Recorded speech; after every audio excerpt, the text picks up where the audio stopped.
আমার যে কোনো একটা ভিডিওতে গিয়ে লিঙ্কটা দিয়ে দাও, আমি দেখবো। সেটা আমি জানতে পারলাম না আজও পর্যন্ত। তাই কি অবস্থা গো। গেমিং তো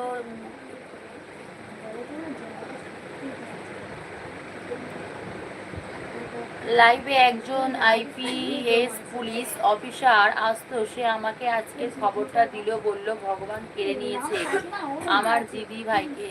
যা, কিভাবে মারা গেল গো। দিদি আই লাভ ইউ, তোমাকে অনেক ভালোবাসা। Hi Subrata, hello. প্রত্যেকে যারা লাইভে আছো প্রত্যেকে প্লিজ লাইভে লাইভটা ডান করে দাও, আর সবাই একটু ঝটপট তাড়াতাড়ি লাইভে চলে আসো।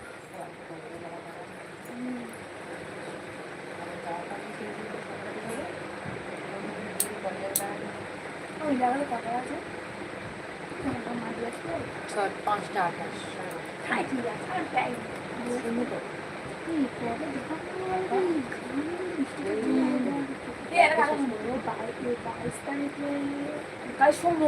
সে ওকে এতই নিজের দিদির মতো ভালোবাসতো যে মারা গেছে না কিভাবে সেটা বলতেই পারছে